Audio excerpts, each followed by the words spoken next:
Welcome to Future Role Model, a podcast that praises the unconventional and redefines what it means to be a role model. I am your host, Natasha Pearl Hansen, and today I have the Sam Richardson in the house. Hello. Pew, pew, pew. Pew, pew.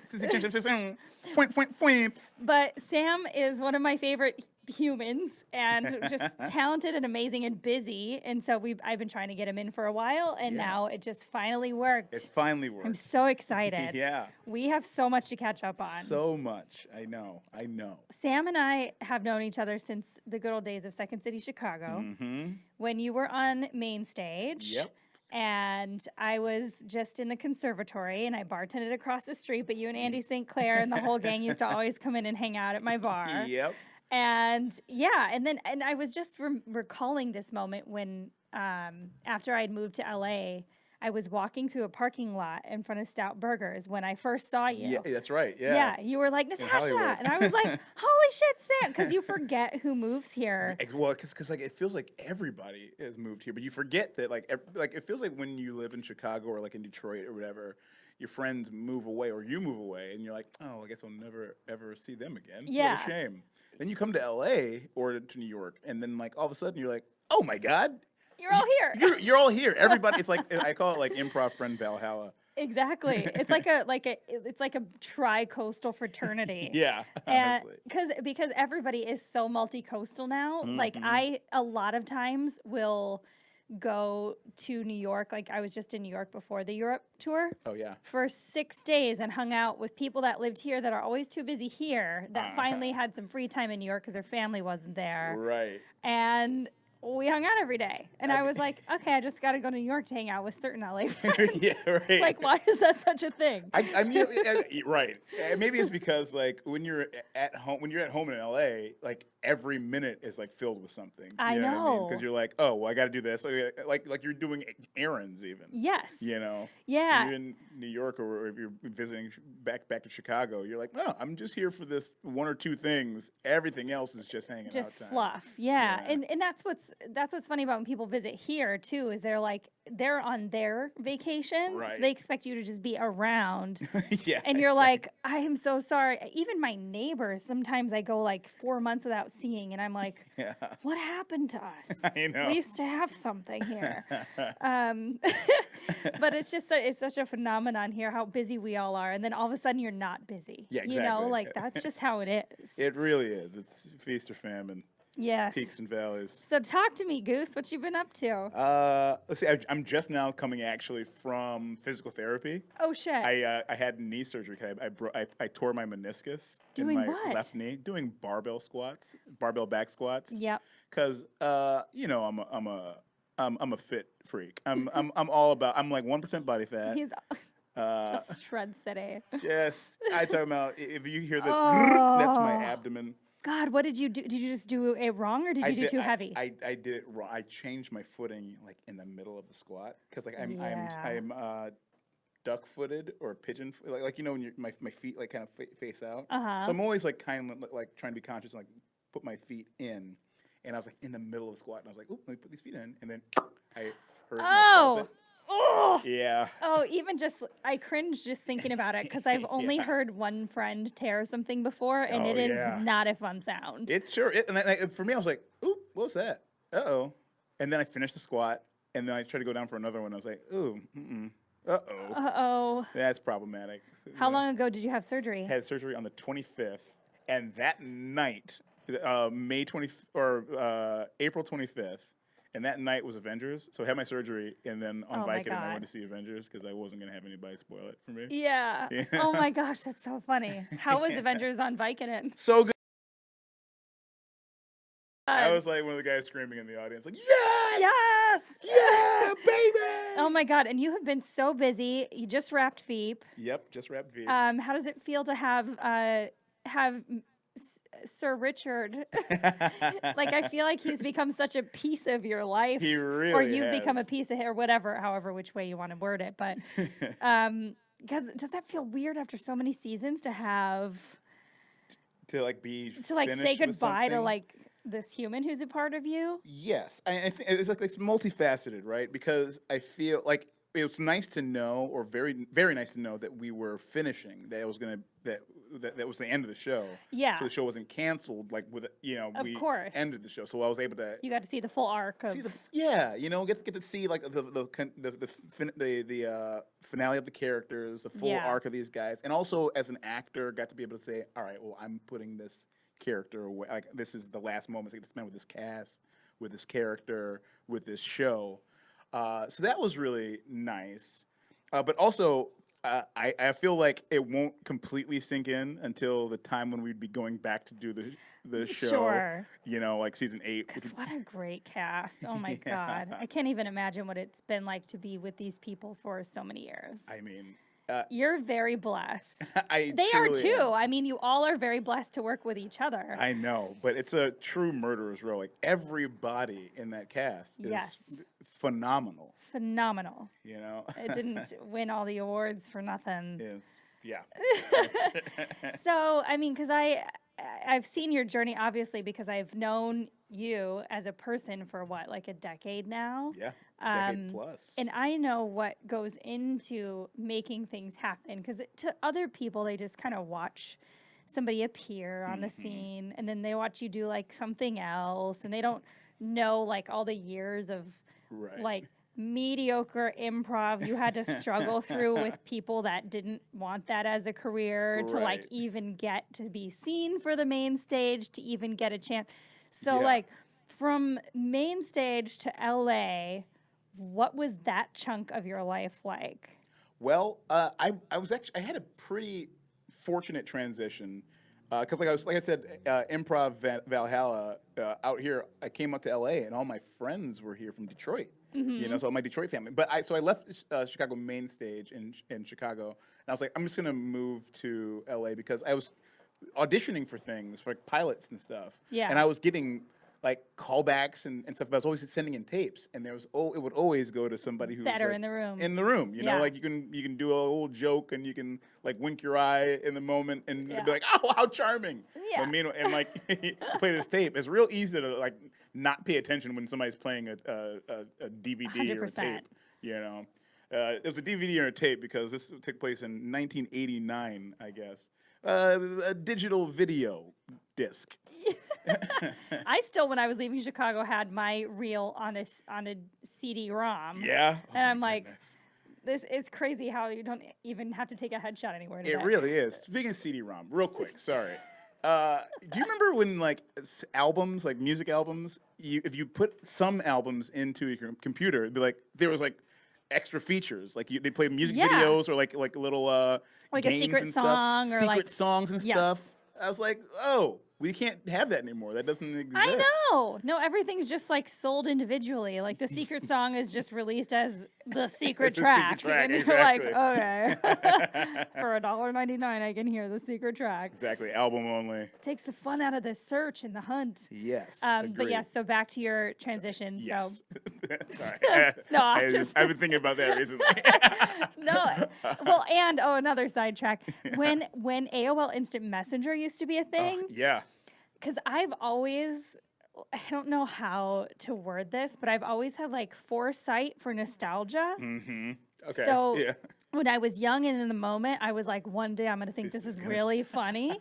And so I saved on floppy disks all of my AOL Instant Messenger conversations and color-coded them by date. Whoa. And I have them in my parents' basement still. Like, if anybody out there has a floppy disk drive, because these were some of the conversations that I had, I'd print them off and bring them to school, and people would pass them around and be like, what the fuck is this?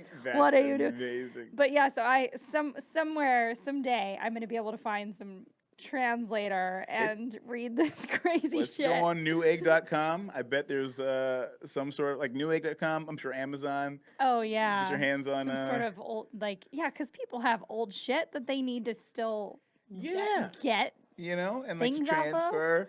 Like there might be some sort of I don't know government secrets on a floppy disk drive that we gotta get to. For sure, there are. I feel like that's a burn after reading part 2 of some sort. Like exactly. Somebody's gonna find my ancient floppy disk and be like, "There's something up here."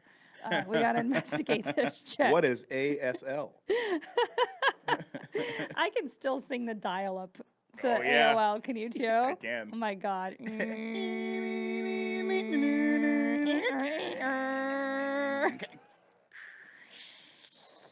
You've got mail.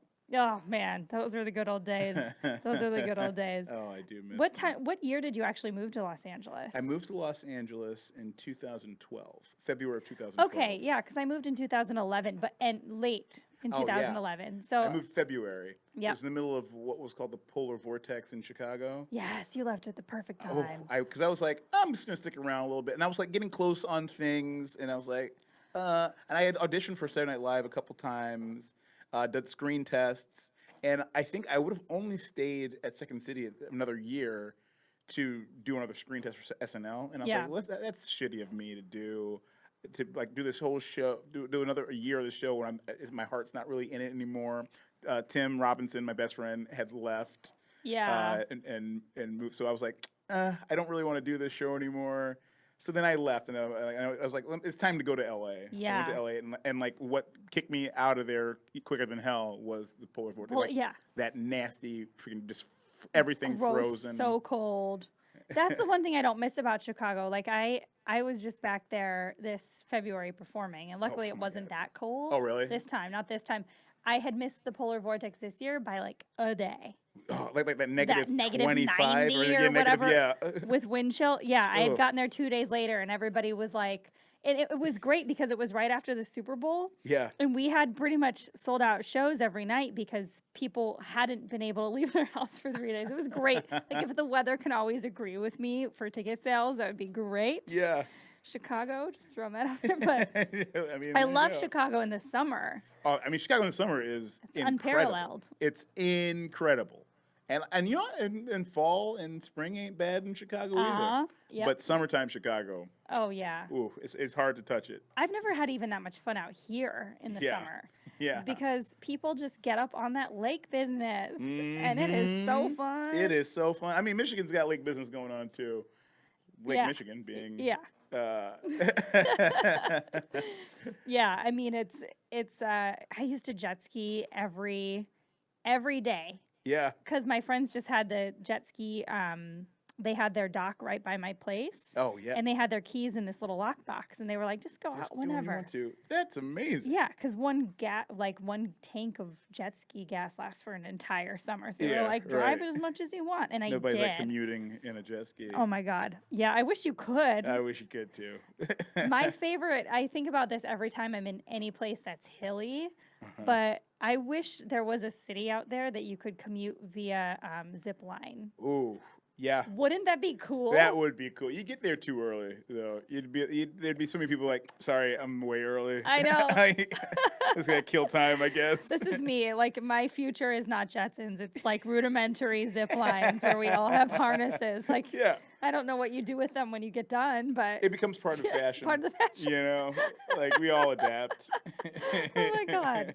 So one day we'll create a world where I don't think we're far off from it. I don't think we're far. You know, high tension wire is it's all it takes, really. Yeah, or at least we could build. You could like sim style build your own virtual reality world where you just like have a little fan next to your computer and you think you're ziplining everywhere. Yeah, you're not really going anywhere. You're but really just riding on the bus.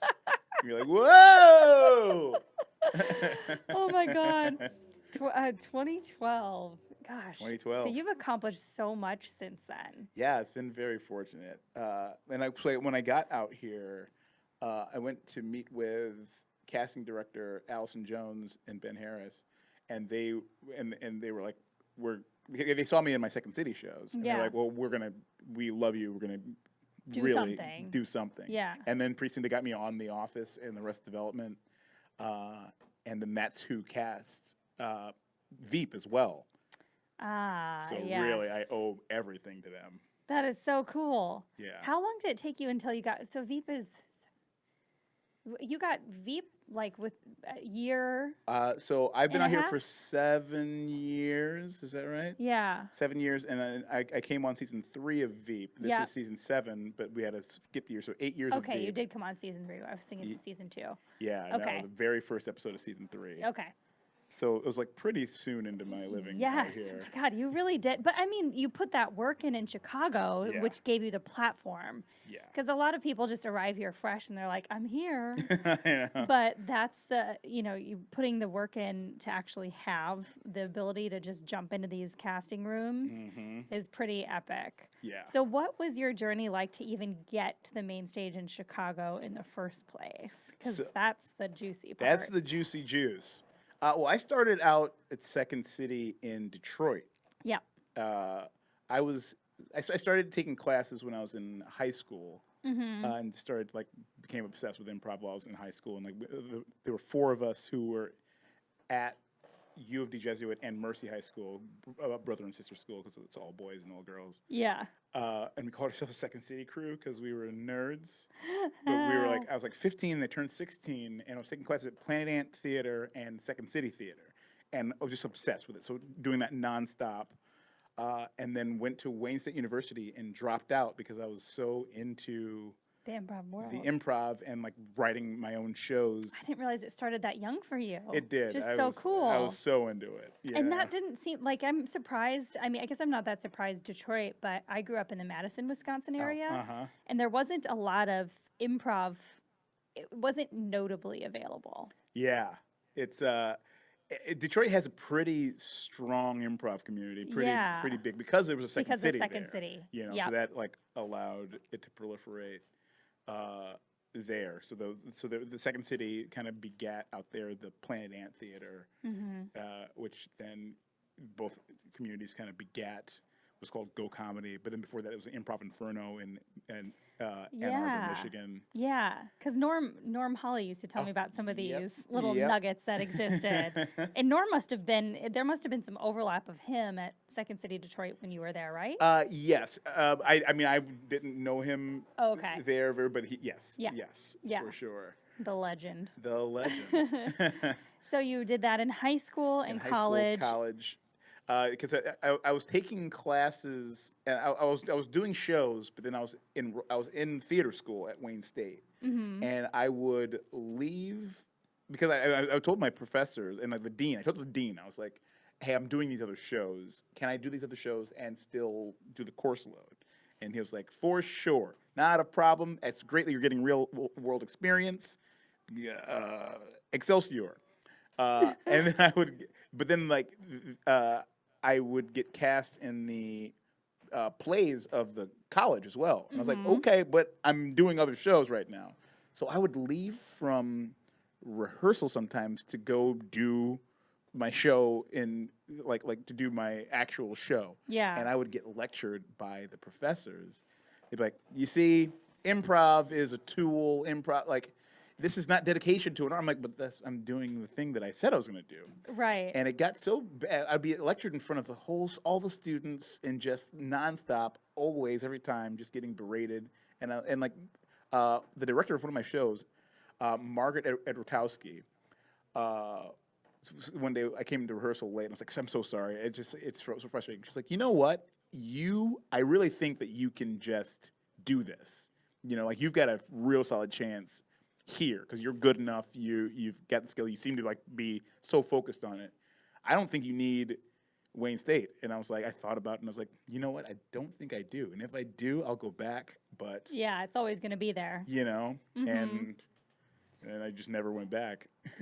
How old were you, or what year were you in when you left? I was 20 years old. Okay. Yeah.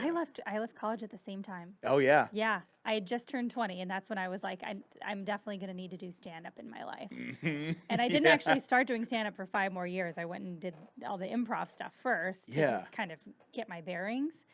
But it's funny how I'm an advocate for people not that you shouldn't get an education, but education comes in a lot of forms. Yeah. And if you're a person that can be educated and you're curious, you'll learn. You'll learn, exactly. So you'll find your way to learn stuff, whatever that pertains to your career and your interests. Yeah, I say you learning by doing. You whatever you want to be doing, do that. Yeah. You know, there's no better experience. Of course, you can't just learn to be a doctor by going and cutting up cadavers without instruction. Without permission. Without permission, I guess. But for almost anything else, just picturing somebody just like being like, I got to do this, and just like breaking into shit. you're just like, are you using these bodies? Like, well, yes, actually. It's kind of what they're there for. Evidence. But yeah, it's so cool to hear that you started so young and you knew so young, because a lot of people don't figure it out. Like even in college, I enjoyed being a theater minor, but I still hadn't been really shown that there was a practical use of a lot of this stuff, or like a way to turn that into a career. Right. You know? Yeah, and I feel like a lot of kids don't know that. Now the arts are becoming so much more like accessible. Yes. Yeah. And people really push them even in smaller towns. Uh-huh. So I feel like it's different now, but we were coming off of the age of our parents, and our parents' generation was more like the fear that their parents instilled in them that like shit's just gonna hit the fan and you just need money. Get a factory job. And you need benefits. I mean, we come from Wisconsin and Michigan. Yeah, right. So these are places where people do that. Exactly. And like I have never had a benefit in my life. Like when my friends from back home are like, yeah, I have this paid time off, and I'm like, well, what's that like? That's cool. That sounds cool. Paid time off? Like just for not doing something you get paid? That sounds great. So you get like tip share? Is that what you're... So yearly revenue? Is residuals or? Okay. So when you were starting out, because I know when you were 20 and you leave school and you're pursuing improv, like what do you do to support yourself during that time? So I would do shows. They had like a thing called BizCo. Yeah, I remember BizCo. Yeah. So, I go do improv shows here and there. And then my parents helped me out a lot, too. Cause like, I can't pay my rent. Yeah.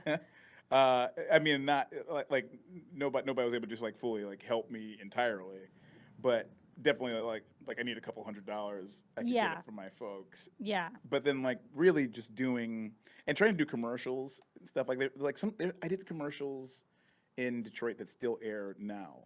What? Because buyout. You didn't know, but I'm like, $700? That pays for 3 months' rent. Yeah. Here we go. I'll do it. And I'm like... Man, oh man, I have been there. Yeah. Ugh. That's so crazy when you know later in hindsight what you could have been paid, and you're like, dang it. Somebody really got the best of me. Yeah, truly. And also I would teach at Second City, too, improv classes. Yeah. That was like the main source of income. And did you do the tour co and any of that? So I did tour co when I moved to Chicago. Okay. But in Detroit, the tour co didn't. Well, in Detroit, tour co really moved just around Michigan because that was the only place. Yeah. And I didn't. It kind of disbanded before I got to that level. Gotcha. And then so like doing that, working at Second City, I would understudy a lot too. And I was lucky because like the building moved from downtown to Novi, Michigan, out in the suburbs, and it kind of reset the pecking order. So everybody had to audition again, and so I got in as an understudy like pretty soon, right into it, like right out of conservatory. I jumped up in conservatory. I jumped up from the classes into the conservatory, finished the conservatory, and then like right when I was finishing, they had understudy auditions. So like everything was reset. The new main stage, new understudies for that main stage. So I got to like jump 100 spaces just by timing. Great. You've timed some stuff out really nicely. I really did. You're just, it's just cool to see though, because I know how good, it just makes me happy when I see so many great people succeeding and doing exactly what they want to do, because we do know a lot of really great people. I think that's a stigma that people have about Hollywood is like, everybody's cutthroat and or backstabby. And I'm like, maybe, sure, any city has some of that. Right. But like, I just don't really experience that very much. No, my theory or like my belief is that like in LA, everybody's here. So you can find whatever experience you're looking for. Yes. So if you're looking for shitty people, you can find shitty people. 100%. And I feel like a lot of the shitty people who, are people who think they're being what LA is because they have this perception, and then they were like, oh, this is what LA is. I'm gonna be a piece of shit, and they surrounded themselves with a piece of shit who are also not from LA, who came and were like, oh, this is what I think LA is supposed to be like. I'll be a piece of shit. Yeah. And that cycle continues. But you can come out here and you can find a bunch of farmers, and just be like, yeah, it's cool. And that's what I always say. I'm like, if you come out here, and especially if you're from the Midwest, like your first friends here are from the Midwest, or they're transplants from the Midwest, and like, it kind of just cools your shit down a little bit. Even if you wanted to come in with some sort of raging ego, like they'd be like, what the fuck are you doing? Do you know where you're from? And, exactly. And then you'd be like, oh, yeah. Oh, that's right. Yeah, sorry about that. When I first moved out here, I worked at the Four Seasons. Oh, uh-huh. And that was In the Beverly best. Yeah, that was probably the best job I could have had, because I saw so many people. I saw so many people that were great that just acted like normal humans. Uh-huh. And then those were like the A-listers and such. Yep. But it was people you didn't know who they were that would try to act like they think an A-lister would act. Uh-huh. That would act a fool. Right. And I saw so much of that I was like, oh, okay, I see how this works. When you're doing something, you're chill. And when you're pretending like you're more important than you are, you're an asshole. Yeah, exactly. And it was great to see that, because I was like, okay, those are the type of people you just walk the other way. That's the thing exactly. Because I think like if you are successful and you're doing well, you don't need to impress anybody. Exactly. You are just doing You're just doing it. You're just doing it. Yeah. So I think somebody who is nervous, like oh, I'll never do this unless I find a way to fake it till I make it. Which that phrase is two-sided, Totally. Because you have to put yourself, and you have to project and put yourself into like a mental state that allows you to accept these opportunities and things. Great. But also, if you're pretending so hard that you are important or that you are, that's a problem. That's a problem with this industry, is that like there's such an importance that is put on people and like things, success or fame, and it's so slim, it's like winning the lottery.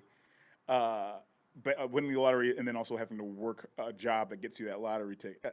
I've lost myself in the man. No, I get the. I'm following. Thank you. But like there's that sort of like people feel that they have to put a hard edge or like act like they are owed something.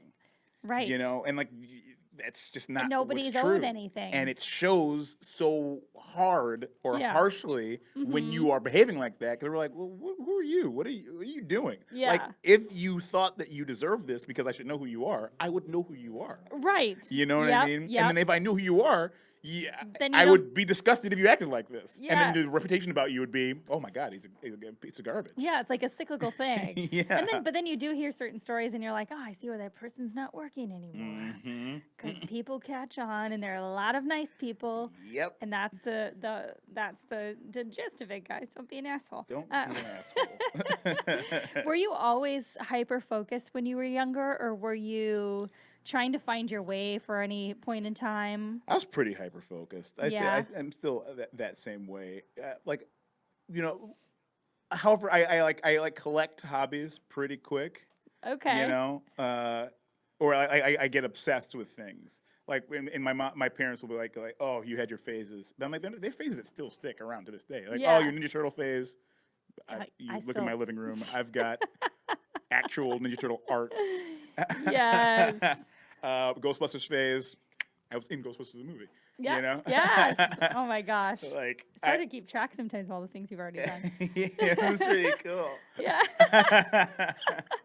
But cool. like these things, like the Thundercats phase.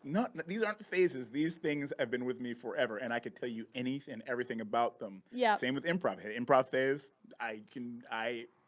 Improv is a part of my life. Period. Yeah. Martial arts phase. I haven't kept up with martial arts since high school. Which martial arts? Taekwondo, Wing Chun Do, and Jiu-Jitsu. Okay. Yeah. I've only dabbled a little bit in jiu-jitsu, but I do Muay Thai. Oh, you do? Ooh, very cool. And love it. Yeah, I've been meaning to get into Muay Thai. I did Muay Thai for a little bit at this gym that I was going to out here on Sunset. Because like you do like this hard training, and the second half of it would be Muay Thai, and you'd be so exhausted. Oh, You train so hard, and I'm like, it's like, now do a bunch of punches. I'm like, no. Yeah. I'm gonna go home. I'm gonna puke. I'm gonna vomit all over this bag. Take that. Oh my gosh. Some of the closest times that I have like actually thought I was going to get sick from working out have been at that gym. Yeah. Just because it is so like, Yeah. just like you have to tighten everything and like everyone's making all these noises and you're just like, because I remember watching movies when I was young and I'm like, why are they growling at everything? Yeah. But then you do it and you're like, like, oh, oh, you have to, otherwise helps. you'll fall apart. Yeah. It's like, oh, you're trying to If I don't make that noise, my leg won't move. Like, it will just stay. I have to actually Exactly. get it up I'm there. throwing a punch like, so I don't pull a muscle. Speaking of. I know. Yep. Yeah, how is your knee feeling? Better every day, honestly. Like I'm fully walking and everything. I've been using my healing factor.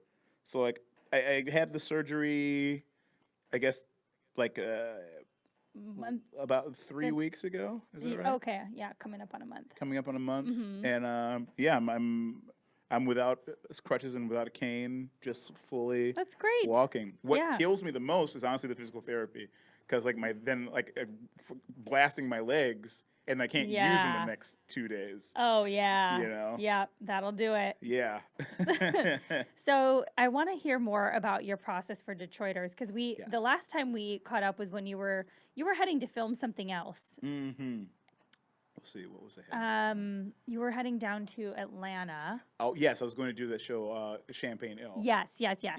Okay, so I want to talk about filming that, and then Detroiters, like getting that on the air, what happened at the end, all Yeah. that stuff. So very funny. Like so Jason Sudeikis was a friend, like and a mentor, like role models.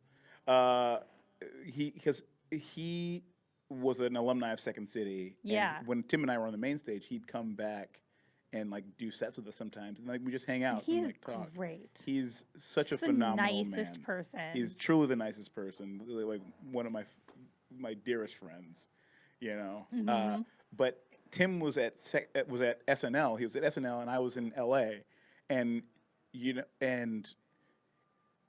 Jason was going to start a production company. He said, "Tim, you should do a show with Sam." And we're like, yes, we really should. Duh. And then like we started to put this show together. We took it to Broadway Video, and they're like, yep. And we were like, the show's just going to be about Detroit. So we started shopping this show around, went everywhere, and Comedy Central like bought it in the room. They're like, great. So was perfect. it hand in hand with Jason's production company and Broadway Video? And I don't know if it really just ended up being Broadway Video, Broadway Video but more then so? Jason was an executive producer. Okay, gotcha. Yeah. And so it was Broadway Video. We went shopping with Broadway Video, and they Comedy Central bought it in the Right room, away. like "Hey, make a pilot. So then we filmed the pilot. And funny, I was in Hawaii doing the movie Mike and Dave Need Wedding Dates. Yes. And we had one You were week so off. great in that. Oh, those so much fun. Oh, and like yeah, that's those kind of jobs It's where actually you're a like, really fun movie. it really is. I feel that people did see it, but I feel it was a lot funnier than it gets credit for. There's certain movies that'll zip under the radar. Like, not that they zip under the radar, that's the wrong word, but like maybe something gets missed in the marketing where it looks more like a bro-y show. Yes. It looked more bro-y than it was. It was actually like really fucking great. Yeah, and I say the same thing for Detroiters. I think people thought that it was just a super bro-y show and, didn't give it the chance. I'll get to that. Okay. But we're in the so I was filming Mike and Dave in the Wedding Days, and I had 1 week off, and that 1 week I was able to fly back to Detroit and do the pilot for Detroiters. Oh my God. And Oh my came God. back. And so like waiting to see if it gets picked up, and it got picked up. Our only thing was like we have to film in Detroit. But Detroit is the third character of the show. Comedy Central was like gung ho about it. Yep. So like, very lucky. And I love when a city becomes a character too. Yeah, It's like such a lot of people don't use that. They really medium. don't. And we were like, we want to shine a different light on Detroit than what is in any other bit of media. Yeah. Everything is about like, oh, if you go to Detroit, they will shoot you right out of the airport. Like, Or it's like grunge or like steaming manholes. and like all this is not the shooting you at the airport, but like Detroit is not. It's not. Not Amityville. Pleasantville. It's not. Yeah. It's Detroit. It's not either. But it's not, you know? Yeah. Yeah. But there's like not everybody in Detroit's a coke or a drug dealer, you know? And everybody's a crackhead. And that's all you see. Detroit's it's a city. It's like it's got people who like live their lives and do their jobs. My family lives there, you know? Yeah. So we wanted to show more of that. And like we felt Detroit deserved a buddy comedy, like a sweet thing. People from Michigan are good, wonderful, beautiful people. And like we never get to see that. Yeah. So they let us do that. And then right after we filmed the pilot, the Michigan tax incentives ended. So we were like, it's going to be too expensive to film. But then Comedy Central was like, you can film it. It's fine. So they were able to go do the whole series. Oh, cool. Yeah. Okay. But also the city helped us out a great deal. Well, that's what I was going to ask. I was like, the tax incentive ended. How did you make it look so like Detroit? Yeah, no, we filmed it there. and like Detroit helps out with locations. They like the city itself was like, all right, we can film here with discounted things here, discounted things there. Because they were so excited and happy to have a show like that coming there. And from Detroit. And you know, we're people from Detroit who are going to film a show in Detroit. As opposed to something like, what's a interesting, kooky background? Detroit. You knew exactly what the space was and what you were looking for. Yeah. And like how to showcase the city properly. Yeah. And if you're from Detroit, you watch Detroiters and you'll be like, whoa, all these things, only I should understand that. Yeah. If you're not from Detroit, you watch these things, you're like, that's funny. Yeah. You know, because we tried to make it too level. I feel people from Detroit, I'd go on Twitter or whatever, and they'd be like, I don't see how anybody's getting this. Everybody must hate this. I'm like, don't do that. If you like the show, just say watch the show. Yeah. Don't say you're not going to get it. That's not It's good. just for us. It's just for us. Sorry. I'm like, hey, y'all. I'm like, you're like, that's not helping. That doesn't help nothing. Detroit. Look good or sound good. That's like, it's so funny though how certain cities, and I feel like maybe it's just like a Midwest thing. It's like this mix of self-deprecating meets like we wouldn't want to impose you with like how great we think we are, so we're just gonna do the opposite. Because like 6 years ago, I'd performed in Decatur, Illinois. Oh yeah. And I always look for some way to connect to an audience when I'm like opening a show, and I had been out and about in Decatur all day and was asking people, like, what do you like about Decatur? You know, what do you guys do in Decatur? And they were all like, Decatur sucks. I hate it. Why are you here? You're here. And I was like, and so I got on stage and I was like, I tried to ask you guys what is great about this city, and you all were like, Decatur sucks. And then they laugh. And I was like, is this what? You couldn't just make some shit up? Like, exactly. We're the home of unicorns. The pizza over at Sam's house is real, like just something. Right. Give me something. But anything. yeah, it's super interesting. We have the narrowest sewers. You're like, great fact. Appreciate that. Yeah, exactly. Who are you going to go check that? Just say it. Our rats are very long and thin because of it. Rats. Exactly. They adapt. It's Darwinism. People confuse them for weasels. They call them the weasels of Decatur. Yeah. So that's why there's a weasel on our flag. Decatur has a flag. That'd be amazing. Yeah, it would be. So what ended up happening with Detroiters, and what was the... So we filmed, we got to do 2 seasons of the show. First season was, it was, really fun. I felt we did a second season, and I felt the second season was better than the first. Mm-hmm. But viewership was a hard thing. Mm-hmm. It's hard now, period, because there's just so much. There's so much, and if your stuff isn't streaming, you have no legs in a foot race. Yeah, because people are getting rid of cable and all that. Exactly, and people and there's no, only if you are Game of Thrones will somebody sit down at the exact time it's coming on and watch that show. Yes, and even then they're doing it on HBO Go and not watching HBO. Right. You know? Yeah. We're in this interesting gray area of where things are going, and it hasn't completely landed yet. Yeah. You know? And you just gotta find a way to put things in front of people. Netflix has it together. They really do. Yeah, Hulu too. Tim's show, I Think You Should Leave. Yes. His sketch show is like so popular. And I'm so excited and so happy because, and that's what we say. Like, if just somebody could see the show, if it could be accessible, because you can get to Tim's show by doing 3 clicks on an Apple TV, and you're there. Yeah. You know, with Detroiters on Comedy Central, they were like, well, we've got our own app actually. You got to log in and do this thing. You have a subscription and this thing, and like people like all freaking 15 steps. Yeah. And people are like, well, no, I go over one.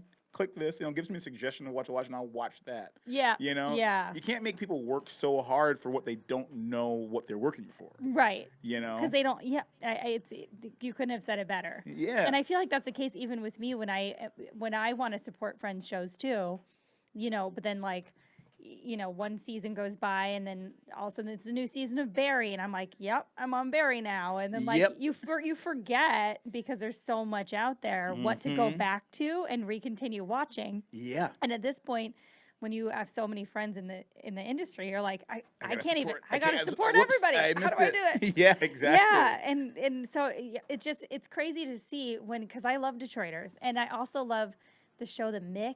Oh, and I was like, so bummed when that got taken off.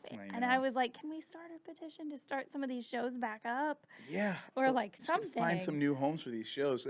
Some of these, they don't get fair shakes. I know I sound whiny, like I nonstop been like, Detroit shouldn't get a fair shot, but it really didn't.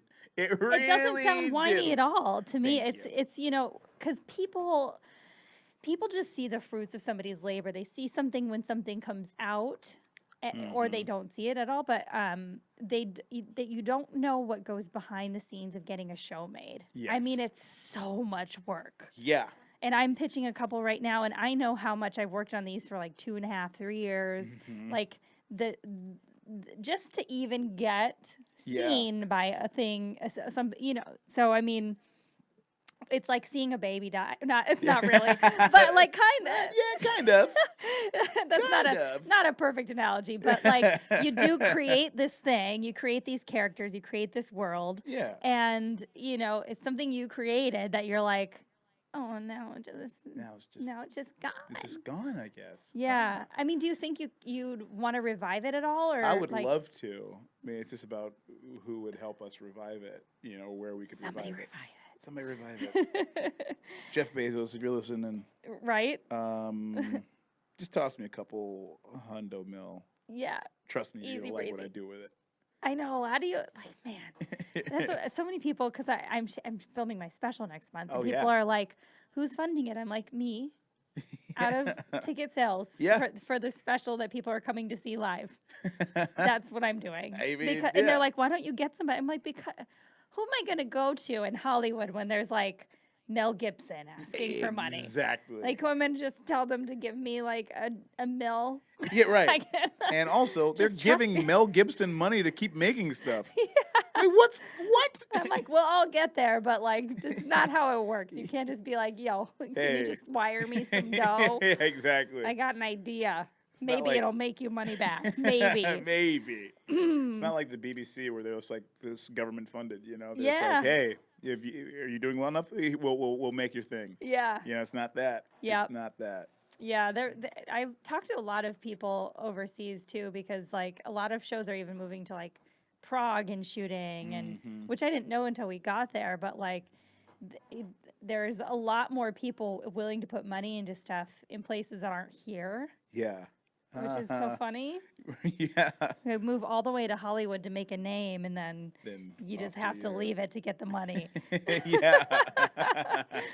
Well, what do you have coming up that you're excited about? Like, I know you've been working on a bunch of other projects, or what did you film most recently that you had the most fun on? I did an episode of the new season of Curb Your Enthusiasm. Yes. So that was so much fun. Like a dream to get to do. Hell yeah. You know, and like I got this to do like scenes where I was like annoyed with Larry. Yeah. So, and he's like trying to make good with me. It's like talking about dream come true. I'm in the middle of the thing like, Larry, I'm like in my head while I'm doing it, and it's like improv. It's improv. Yeah, you know? Like you get a page of a synopsis, and you're like, and Larry does this, and then you feel this way, and then Larry does this and this and this and this, and it's like, then go. I love that setup. Yeah. What a fun way to shoot. Really fun and really fun. He's so funny. I had Steve Ranasisi on last week, and Oh, he yeah. was talking about how that's how the league was. Uh-huh. And he's like, you get maybe like 10 pages of an entire episode, and it would just be like, this kind of happens, and you just, you know, and I'm like, it's just such a fun style. Yeah. And Detroiters, did you guys have a full script? Oh, full script. Full script, okay. Yeah, we wrote that thing with like a fine comb because like we were really trying to like nail a specific voice. And like with it being us, we didn't need to improvise. We were improvising in the writing. Yeah. Yeah. Exactly. Yeah. And VEEP also pretty heavily written. Oh yeah. Well, it's so tight. And it's like all edited on top of each other. Now, when I first came on, I did a lot of improv. I think that's why I got the job, is because I could like fill the spaces a little bit there, and it was like so attuned to my to Second City training. Oh yeah. We was re-improvising and writing scripts off of that. I would be able to like improvise kind of like alts for myself, or like fill the space, because also he's a character who kind of like threads the needle so much. I was able to just like do that. Yeah. As Richard.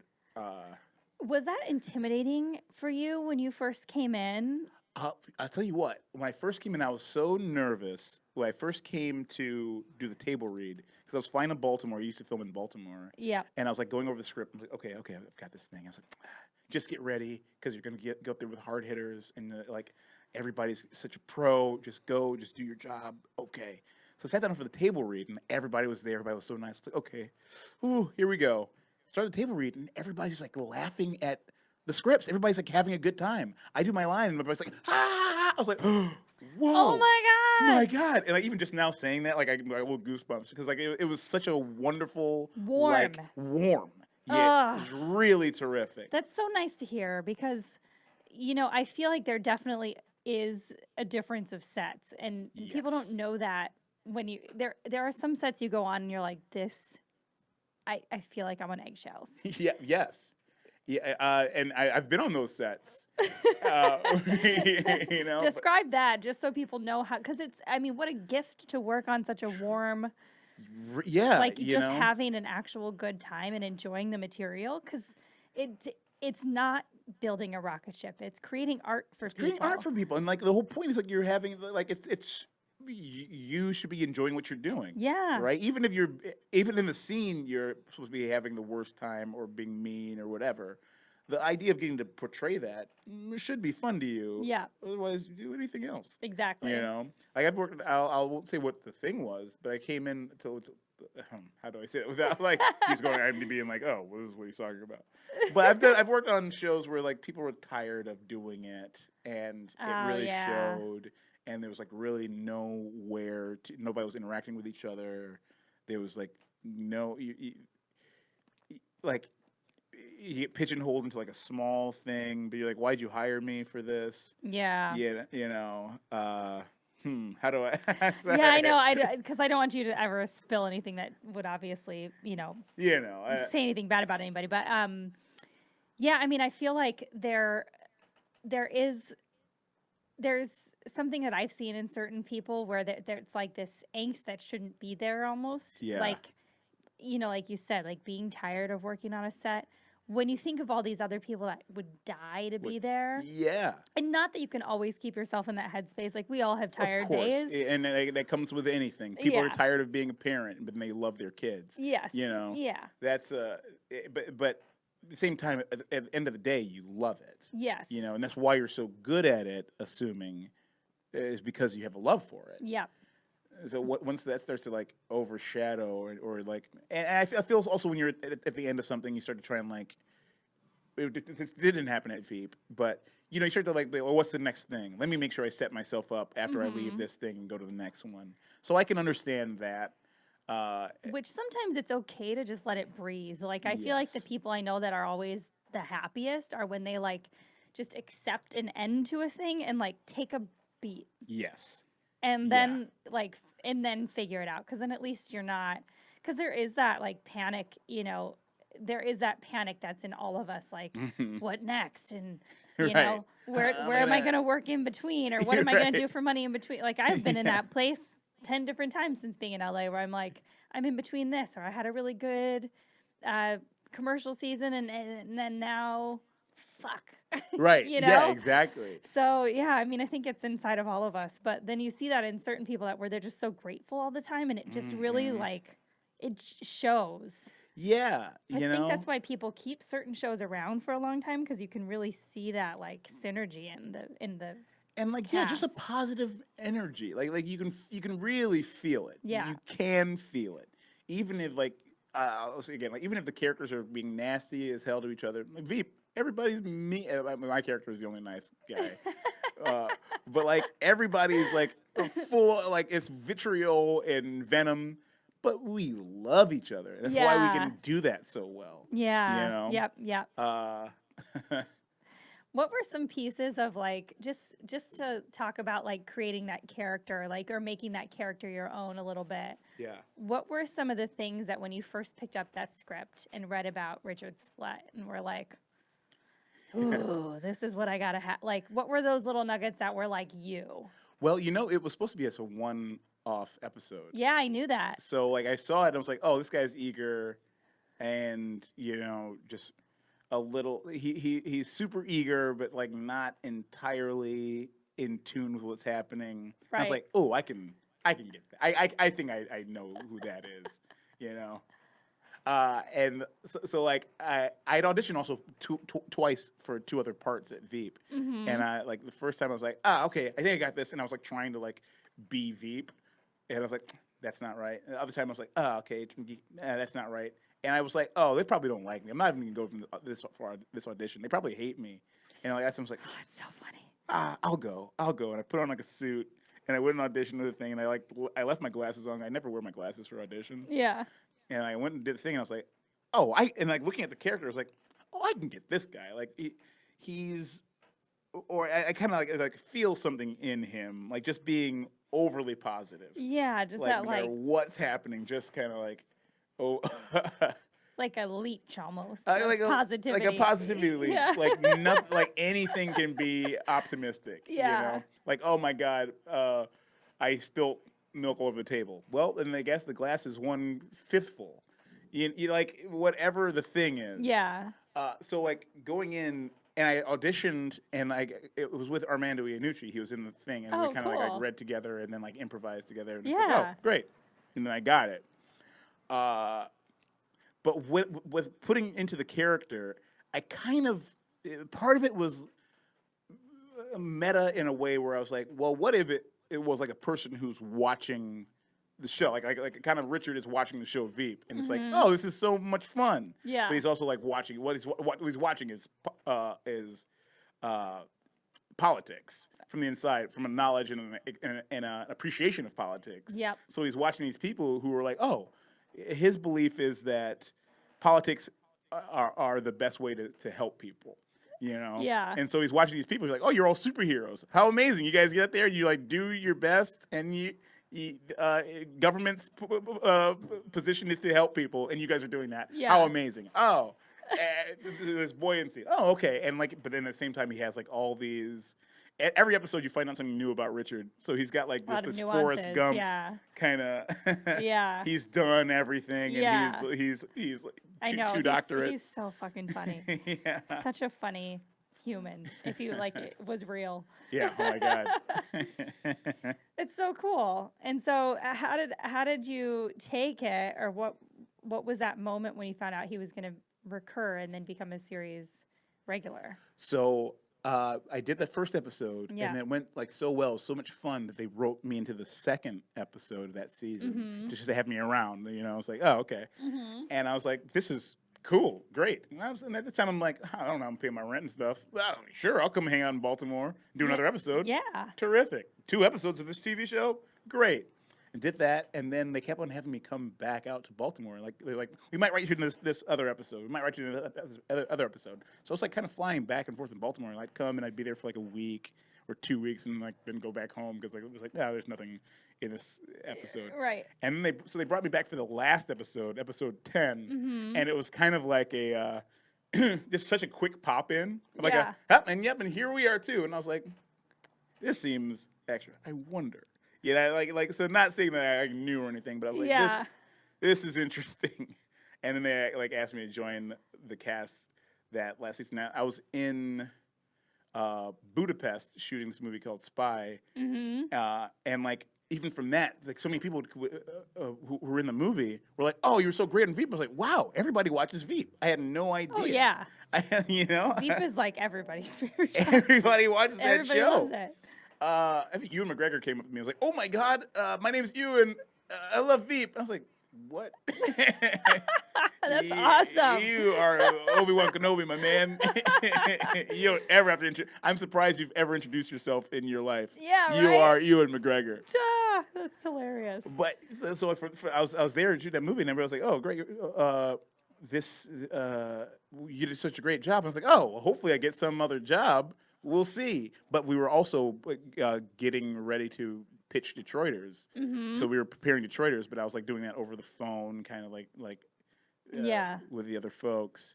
And then coming back, they asked me to join the cast, and then I put I was like, "Sure, I'll join the cast. It'd be great."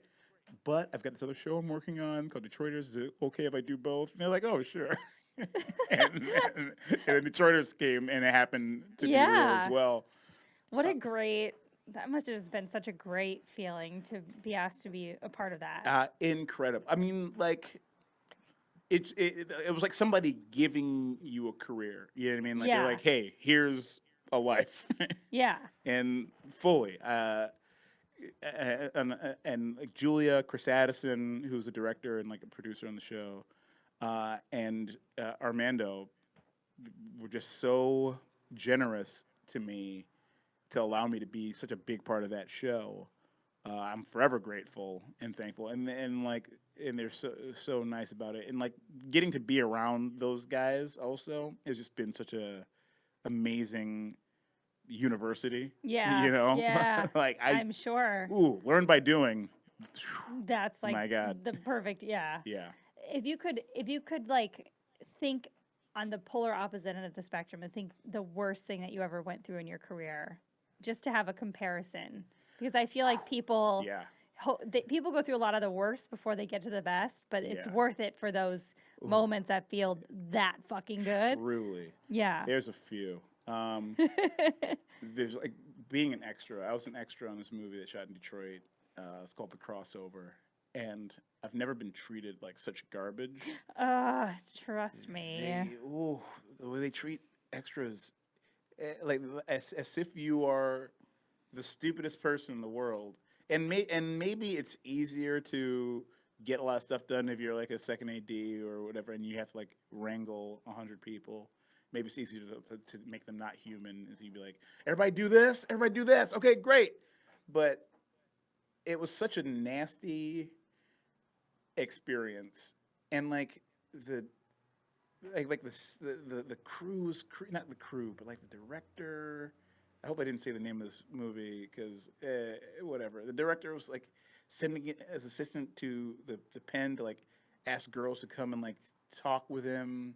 You know, like he saw like a cute girl and was like, "Hey, the director would love to talk to you." Yeah. And I was like, "This is creepy and gross." Yeah. And like, I've never been spoken to in such like a demeaning way. Yeah. And like, I've never felt like my time has been wasted more. I was like, I could be doing anything else. Yeah, especially when you know that, like, deep down, you're like, I know I have something. You know? I know I do. Yeah. And you're having to deal with that stuff. But I hear stories like this from, like, everybody from Tiffany Haddish to, you know, Eddie Murphy. Everybody was an extra at some point. And so you hear these stories and you're like, God, what a triumphant feeling when you finally have that day where you're like, I knew I was not. Exactly. I knew I wasn't just a piece of cattle or whatever you call it. I knew it. Cattle. It really was like they treat you like cattle with prods and everything. Yeah. I remember it's like, yeah. And I remember like watching, I was like, oh, and like now being on as many sets as I have been and all that. Like, looking back at that, I was like, that was just an extraordinarily bad situation. Right.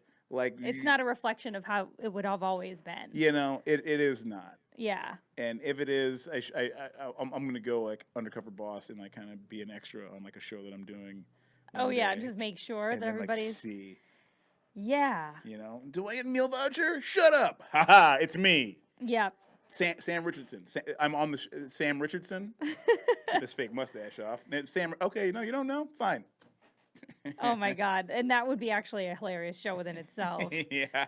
And that just goes to show you, like, I've worked on, I had done like a guest star on one of Paul Scheer's shows and a couple other shows, but like just the nicest people. Yeah. And they don't have to, you're just in there for an episode, you know, like nobody has to really be nice to you. Yeah. But, you know, when you get that, when you see people being like that, you're like, oh, see?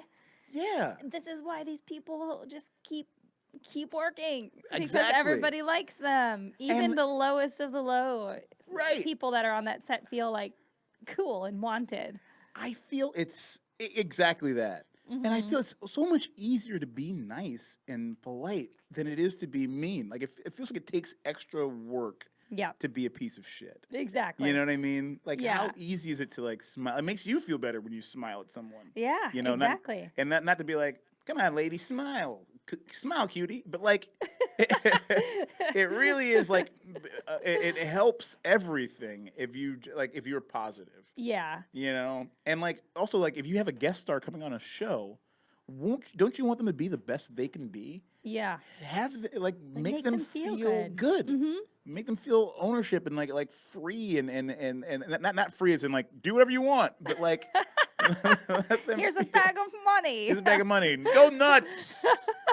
Go to your trailer or your dressing room and just take whatever you want. God, well, that'd be great way to weed out a bunch of idiots pretty fast. Very true. Very true. Well, coming up, what's the most exciting thing that you think you have on the docket this year that people are going to be able to catch up and see? There's this movie called Good Boys that's coming out. It's produced by Seth and Evan. Seth and Evan, sorry. Seth Rogen. Yeah. And it's really funny. It's like a coming of age, like 3 kids. Jacob Tremblay is one of them, and I play I'm in like a scene of it, but it's really fun. That movie I think is going to be the new. What's the Jonah Hill? Like a Superbad? New Superbad. Oh, it really sweet. Is. Oh, really cool. Is. Okay. Oh, I can't wait for that. So like even though I'm not a huge part in that movie, I'm incredibly excited. Endorsing it. I'm endorsing it fully. And obviously the reboot of Detroiters. We're excited. You know, I'm very excited. I'm going to just start my own streaming platform 50 episodes. And I'll pick you up. Yeah, please. Once I get that bag of money from Clooney. I know. Any closing words you want to say, or where can people find you on social media, etc.? Website? You can find me on Twitter at Sam Richardson. You can find me on Instagram at the Sam Richardson. And in closing words, be kind. Yes. I mean it. Be fucking kind. And you can find me at MPH Comedy or follow the podcast at Future Role Model or at Role Model Pod on Twitter. And come see my live taping in Madison, Wisconsin next month, June 15th. It is called I Was Supposed to Get Married Today. It's happening on my wedding day at my wedding venue. And I'm not getting married on that day. I'm instead doing my comedy special. So if you want a once-in-a-lifetime experience, come and see that. Get your tickets at www.mphcomedy.com/TIX. And we'll see you soon, Madison.